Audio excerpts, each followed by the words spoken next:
Entropy को यदि प्रावस्था फलन के रूप में जानना है तो हम एक बेलन जिसमें कि भार रहित एक पिस्टन लगा होता है और इसके अंदर गैस भरा होता है, तो यहाँ पर इस बेलन का संबंध एक गर्म ऊष्मा पिंड से कर देते हैं।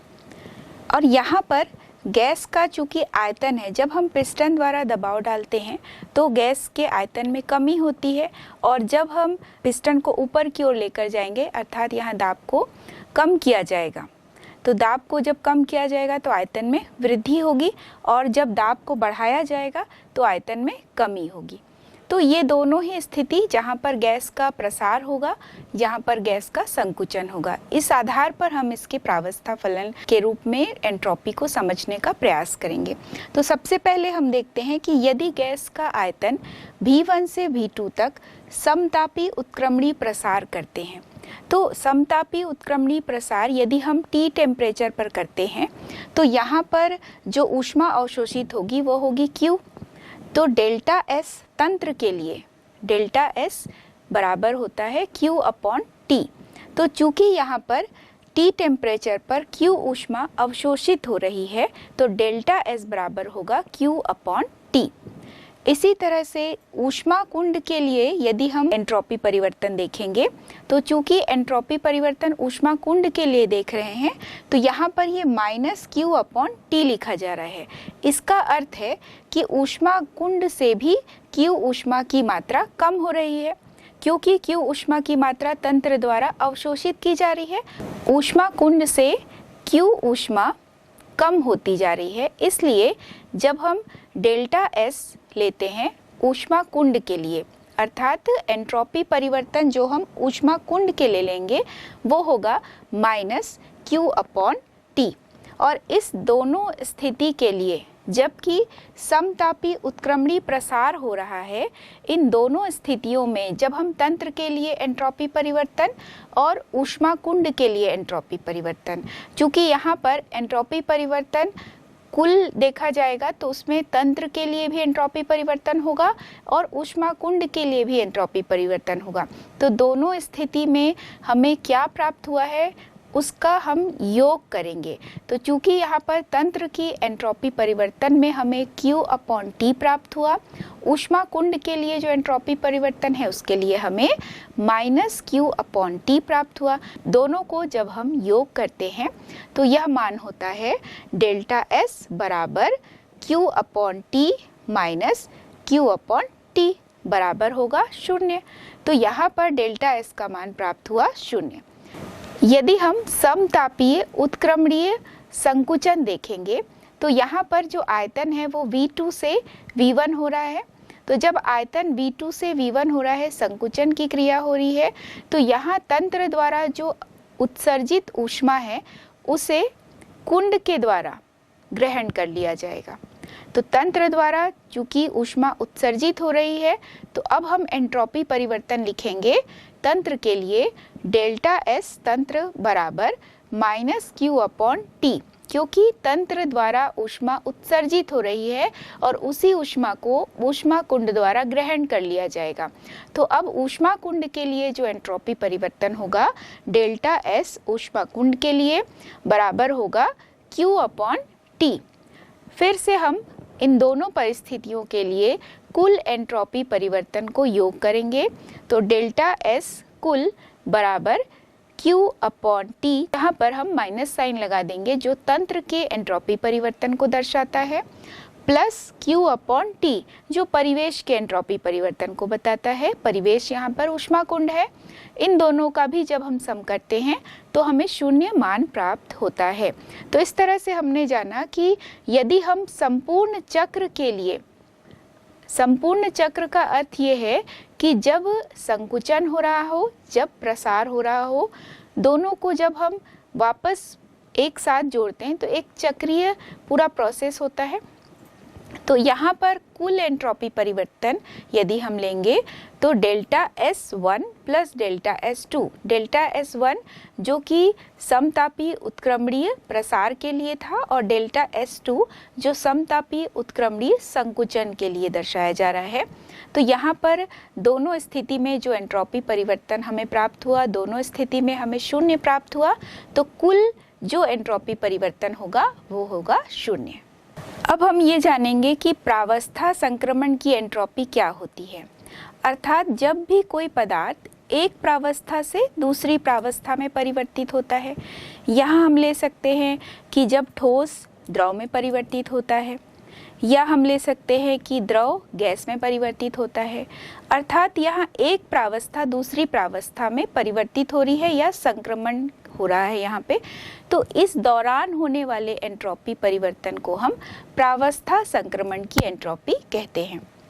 प्रावस्था संक्रमण की एंट्रोपी को भी हम जब दर्शाएंगे तो delta S is equal to Q upon T के रूप में ही दर्शा सकते हैं। यहाँ पर जो Q है वह Q एंथैल्पी ऑफ वेपोराइजेशन के रूप में भी हो सकता है, एंथैल्पी ऑफ सब्लिमेशन के रूप में भी हो सकता है, एंथैल्पी ऑफ फ्यूजन के रूप में भी हो सकता है। यानी जिस प्रकार का प्रावस्था संक्रमण होता है उस आधार पर एंथैल्पी परिवर्तन को हम इस Q के बराबर मान सकते हैं। तो सबसे पहले हम जानेंगे गलन की एंट्रोपी। गलन शब्द से ही आप परिचित हैं कि एक निश्चित तापमान पर कोई भी ठोस गलना प्रारंभ होता है। उस तापमान को कहते हैं गलनांक या मेल्टिंग टेम्परेचर। तो जब भी कोई ठोस द्रव में परिवर्तित होता है एक निश्चित तापमान पर, तो इस दौरान भी एंट्रोपी में परिवर्तन होता है, क्योंकि हमने ये भी जाना कि जैसे जैसे अव्यवस्था बढ़ती है एंट्रोपी का मान बढ़ता जाता है। तो जब भी कोई ठोस द्रव में परिवर्तित होता है तो एंट्रोपी के मान में वृद्धि होती है। तो यहाँ पर जो होने वाला एंट्रोपी परिवर्तन है वो होगा गलन की एंट्रोपी। तो गलन की एंट्रोपी को यदि हम परिभाषित करें तो वो इस प्रकार होगा। तो गलन की एंट्रोपी वह एंट्रोपी होती है या वह एंट्रोपी परिवर्तन होता है जहाँ पर एक निश्चित गलनांक पर 1 ग्राम मोल ठोस पदार्थ 1 ग्राम मोल द्रव में परिवर्तित होने पर होता है। गलन की एंट्रोपी को हम व्यक्त कर सकते हैं डेल्टा S F से। तो डेल्टा S एंट्रोपी परिवर्तन है और F यहाँ पर फ्यूजन को शो करता है, यानी गलन की एंट्रोपी को शो कर रहा है। तो जब हम अवस्था परिवर्तन को देखते हैं या प्रावस्था संक्रमण को देखते हैं, एंट्रोपी परिवर्तन को देखते हैं, तो अंतिम प्रावस्था माइनस प्रारंभिक प्रावस्था होती है। तो चूंकि गलन की स्थिति में ठोस द्रव में गलित हो रहा है तो यहाँ पर द्रव की एंट्रोपी माइनस होगा ठोस की एंट्रोपी, तो इसलिए SL माइनस SS लिखा हुआ है। तो यहाँ पर इक्वल टू है डेल्टा HF अपॉन TM।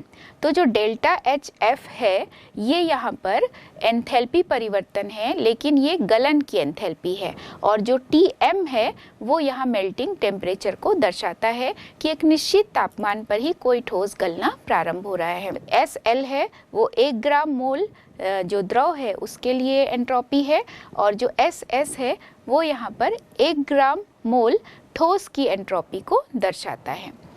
यहाँ पर जो परिवर्तन हो रहा है, चूंकि डेल्टा HF अपॉन TM लिखा हुआ है, इसे हम डेल्टा H फ्यूजन के फॉर्म में भी लिख सकते हैं और TM को हम केवल T भी लिख सकते हैं। समझने वाली बात है कि यहाँ पर जब भी कोई ठोस गलता है तो एक निश्चित टेम्परेचर पर ही गलेगा और वह टेम्परेचर भी मेल्टिंग टेम्परेचर कहलाता है।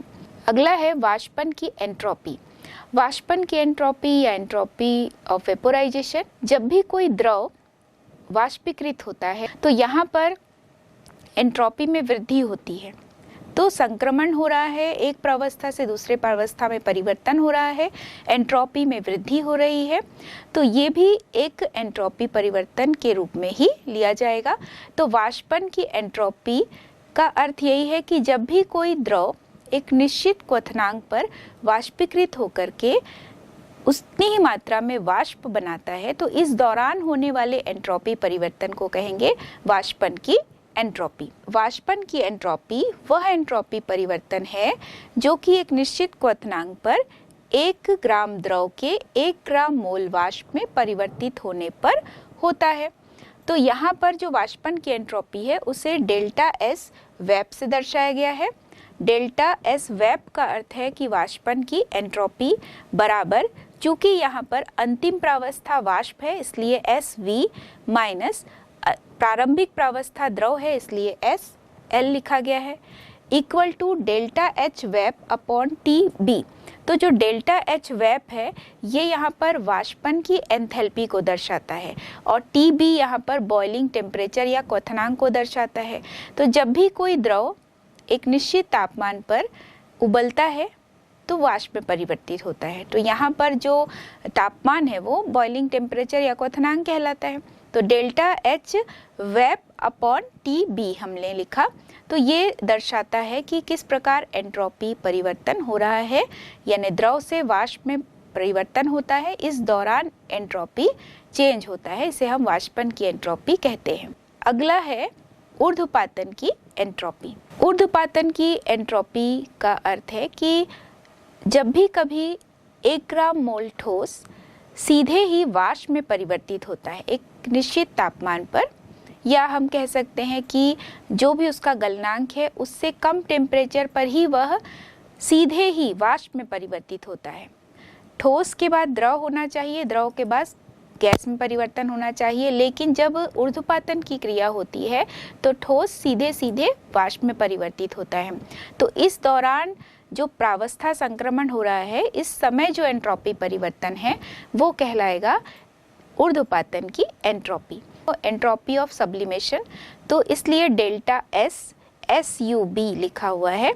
तो delta S S U B is equal to होगा, अंतिम प्रावस्था क्या है यहाँ पर, गैस, तो S V minus S S.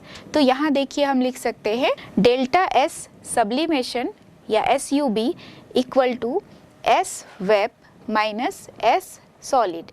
तो सॉलिड वाष्प में चेंज हो रहा है, तो वाष्प अंतिम प्रावस्था और सॉलिड प्रारंभिक प्रावस्था, equal to delta H S U B यानी ऊर्ध्वपातन की एंथैल्पी बटा टी एस यू बी, मतलब एक निश्चित तापमान है जहाँ पर एक जो सॉलिड स्टेट है वो सीधे वेपोराइज फॉर्म में चेंज हो रहा है। तो यहाँ पर जो ऊर्ध्वपातन की एंट्रोपी है उसे delta S S U B से दर्शाया गया है और सूत्र हम लिख सकते हैं delta H S U B upon T S U B. तो यहाँ भी प्रावस्था संक्रमण की स्थिति दिखाई दे रही है। एंट्रोपी आधारित कुछ संख्यात्मक प्रश्नों पर चर्चा करेंगे। प्रश्न पहला, 1 मोल ठोस बर्फ के 273 केल्विन पर जल में बदलने पर एंट्रोपी परिवर्तन की गणना कीजिए। गलन की गुप्त ऊष्मा का मान 6025 जूल प्रति मोल है। यहाँ एंट्रोपी परिवर्तन याद करना है। एंट्रोपी परिवर्तन बराबर यानी डेल्टा एस बराबर delta H fusion upon T temperature.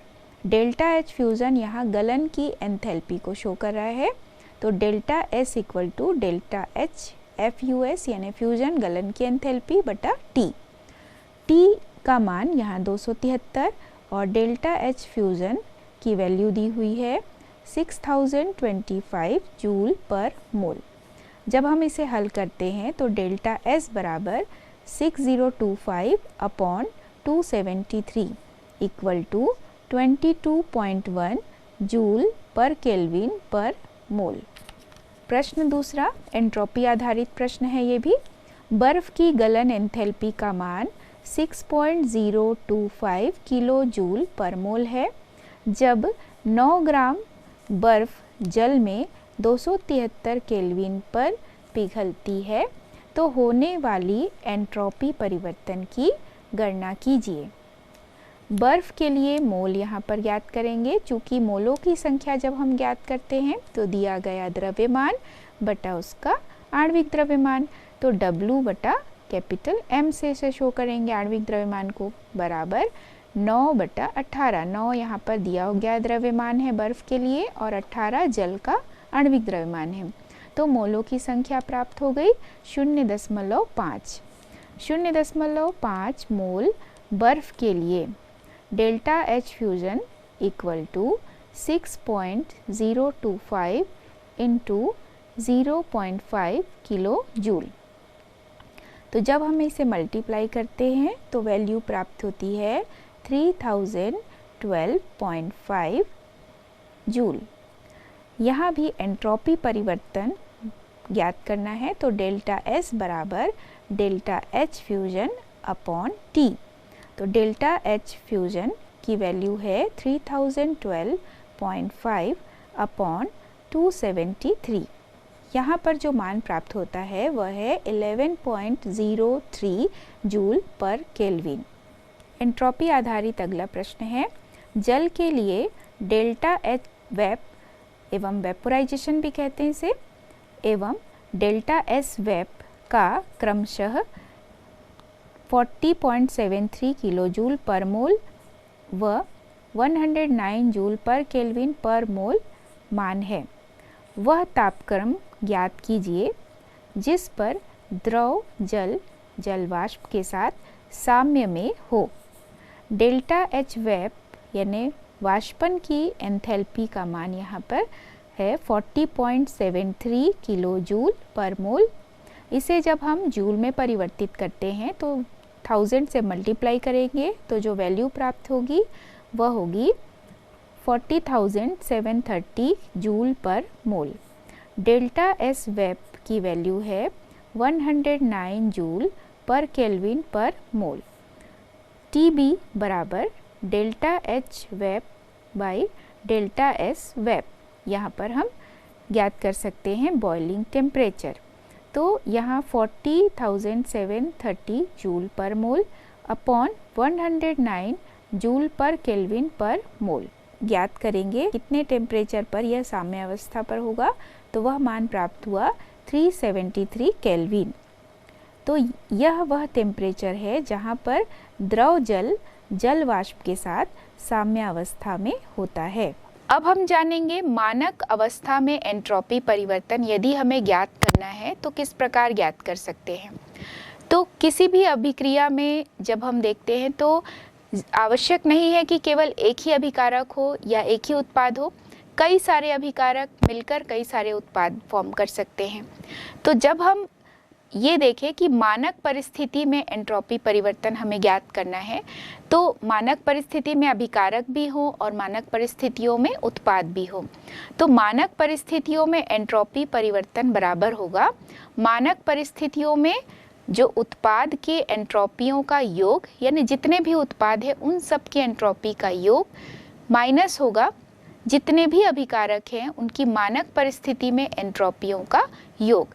तो उत्पाद के एंट्रोपी के योग से अभिकारक की एंट्रोपी के योग को जब हम घटाते हैं तो हमें एंट्रोपी परिवर्तन प्राप्त होता है। तो जब भी मानक परिस्थिति में एंट्रोपी परिवर्तन को हम ज्ञात करेंगे, delta S naught equal to summation of जितने भी उत्पाद हैं, तो उत्पादों का समेशन को हम लिख सकते हैं summation of S not minus जितने भी अभिकारक हैं उसका सम करना है तो समेशन साइन लगाकर S नॉट। तो जो S नॉट है मानक स्थितियों में एंट्रोपी परिवर्तन को दर्शाता है। इसके द्वारा हम विभिन्न प्रकार के संख्यात्मक प्रश्नों को भी हल कर सकते हैं। जितने भी अभिकारक हैं उन सब की एंट्रोपियों का योग कर ले और जितने भी उत्पाद है उनके एंट्रोपियों का योग कर ले मानक परिस्थितियों में, फिर उत्पाद से अभिकारक के जितने भी एंट्रोपी हमें ज्ञात हुए हैं उसको हम जब माइनस करते हैं तो हमें एंट्रोपी परिवर्तन मानक परिस्थिति में प्राप्त हो जाती है। निम्नलिखित अभिक्रिया के लिए मानक एंट्रोपी परिवर्तन की गणना कीजिए। इस तरह के प्रश्न में समीकरण दिया है और यहाँ पर विभिन्न अभिकारक और उत्पाद के मान दिए होंगे। इस आधार पर हम और अंतर के आधार पर अभिकारकों के जितने भी एंट्रोपी परिवर्तन की वैल्यूज़ होंगी और जो उत्पाद हैं उसमें जितने भी एंट्रोपी परिवर्तन का मान होगा उन सब का जब हम अंतर निकालते हैं तो डेल्टा S की वैल्यू ज्ञात कर सकते हैं। तो H2Cl2 और HCl की मानक मोलर एंट्रोपियाँ क्रमशः 130.6, 223 एवं 186.7 जूल पर मोल पर केल्विन है। यहाँ पर जब हम एंट्रोपी परिवर्तन ज्ञात करेंगे, चूँकि यहाँ पर H2 एवं Cl2 अभिकारक है जबकि 2HCl उत्पाद है, तो उत्पाद चूँकि यहाँ पर HCl केवल एक ही प्रकार का यौगिक है और इसके मोलों की संख्या 2 है, तो HCl के लिए जो एंट्रोपी का मान दिया है उसमें हम 2 से मल्टीप्लाई करेंगे, तो 2 इंटू 186.7 माइनस, अब यहाँ पर H2 एवं Cl2 के एक एक मोल है और उनकी वैल्यूज़ दी हुई है, तो 1 इंटू 130.6 यह यहाँ पर शो होता है H2 के लिए। इसमें हम प्लस करेंगे जो Cl2 की वैल्यू दी हुई है एंट्रोपी के लिए, वह है 223, चूँकि Cl2 का एक मोल है तो 1 इंटू 223। इसे हम हल करेंगे, हल करने पर जो मान प्राप्त होता है 2 इंटू 186.7 इक्वल टू 373.4 माइनस, जब हम दोनों वैल्यूज़ को जोड़ते हैं अर्थात H2 एवं Cl2 के लिए, तो मान प्राप्त होता है 353.6। अब हम इसे हल करेंगे तो मान आता है 19.8 जूल पर केल्विन। यह एंट्रोपी परिवर्तन को शो करता है। अब हम कुछ एंट्रोपी परिवर्तन के बारे में जानेंगे, अलग अलग तंत्र में किस प्रकार से होता है। तो सबसे पहले हम देखेंगे विलगित तंत्र या आइसोलेटेड सिस्टम। तो आप सभी बहुत अच्छी तरह से अब तक सीख चुके हैं कि किसी भी आइसोलेटेड सिस्टम में ना तो द्रव्य का आदान प्रदान होता है और ना ही ऊर्जा का आदान प्रदान होता है। तो ऐसी परिस्थिति में यदि कोई स्वतः प्रवर्तित घटना हो रही है तो अव्यवस्था लगातार बढ़ती जाती है, तो अव्यवस्था बढ़ेगी तो एंट्रोपी का मान भी बढ़ता है। दूसरा है खुला तंत्र। खुला तंत्र का अर्थ है कि जब तंत्र और परिवेश के बीच में ऊर्जा एवं द्रव्य दोनों का आदान प्रदान होता हो, उसे खुला तंत्र कहते हैं। तो खुले तंत्र में एंट्रोपी को समझने के लिए हमें दो अलग अलग प्रक्रम को पढ़ना है। सबसे पहले हम देखेंगे उत्क्रमणी प्रक्रम में हम देखेंगे कैसे एंट्रोपी परिवर्तन होता है। तो यदि तंत्र की एंट्रोपी लगातार बढ़ती जा रही है तो उतनी ही मात्रा में जो परिवेश की एंट्रोपी है वो कम होती जाएगी, क्योंकि यहाँ उत्क्रमणी प्रक्रम की हम बात कर रहे हैं। तो यदि तंत्र और परिवेश में एंट्रोपी परिवर्तन को हम दोनों एंट्रोपी परिवर्तन को जोड़ते हैं तो कुल एंट्रोपी परिवर्तन प्राप्त होता है। तो चूंकि तंत्र की एंट्रोपी बढ़ रही है तो परिवेश की एंट्रोपी घट रही है। तो इस स्थिति में जो एंट्रोपी परिवर्तन होगा वो होगा डेल्टा एस कुल बराबर डेल्टा एस तंत्र प्लस डेल्टा एस परिवेश। तो चूंकि तंत्र की जो एंट्रोपी परिवर्तन का मान हम लिख सकते हैं Q रिवर्सिबल अपॉन T, और जो परिवेश है तो चूंकि परिवेश की एंट्रोपी घट रही है इसलिए हम इसे डेल्टा एस जो सराउंडिंग या परिवेश के रूप में लिख सकते हैं equal to minus Q reversible upon T। तो माइनस जो है वो शो करता है कि तंत्र की एंट्रोपी घट रही है। तो जब हम दोनों को प्लस करते हैं तो कुल एंट्रोपी प्राप्त होता है 0। तो उत्क्रमणी प्रक्रम के लिए हम देख रहे हैं कि एंट्रोपी परिवर्तन 0 है। अब हम जानेंगे अनुत्क्रमणी प्रक्रम के लिए। तो प्राकृतिक जितनी भी घटनाएं होती हैं वह अनुत्क्रमणी होती हैं और ये माना जाता है कि ब्रह्मांड की एंट्रोपी लगातार बढ़ रही है। किसी भी अनुत्क्रमणी प्रक्रम में एंट्रोपी किस प्रकार से परिवर्तित होता है वो जानेंगे। तो यहाँ पर देखिए delta S surrounding equal to Q reversible upon T। तो delta S surrounding equal to minus Q irreversible upon T। तो यदि यहाँ पर हम ये माने कि चूँकि परिवेश बहुत विशाल है तो यहाँ जो ऊर्जा परिवर्तन होता है उसको हम बहुत सूक्ष्म मान सकते हैं, क्योंकि वो बहुत सूक्ष्म रूप से काउंट होगा क्योंकि परिवेश बहुत विशाल है। तो यहाँ पर हम जो प्रोसेस है वो Q रिवर्सिबल ना लेकर हम इसे Q इरिवर्सिबल के रूप में ले सकते हैं। तो delta S equal to minus Q irreversible upon T। तो किसी भी उत्क्रमणी प्रक्रम के लिए जो ऊष्मा का मान है वो अधिक होगा अनुत्क्रमणी की तुलना में। तो Q reversible is greater than Q irreversible. Delta S को यदि अनुत्क्रमणी प्रक्रम के लिए निकालेंगे तो वह होगा डेल्टा S तंत्र प्लस डेल्टा S परिवेश। तो चूंकि डेल्टा एस जो तंत्र है उसके लिए है Q reversible upon T minus Q irreversible upon, दोनों को यदि हम देखें तो चूंकि Q रिवर्सिबल की वैल्यू अधिक है इरिवर्सिबल की तुलना में, डेल्टा एस का जो मान हमें प्राप्त होगा वो यहाँ पर धनात्मक मान प्राप्त होता है, तो डेल्टा एस पॉजिटिव प्राप्त हुआ। इस कारण क्योंकि Q रिवर्सिबल की वैल्यू Q इरिवर्सिबल की वैल्यू से अधिक है, तो जो यहाँ पर डेल्टा एस का मान हमें प्राप्त हुआ वो धनात्मक मान प्राप्त होता है।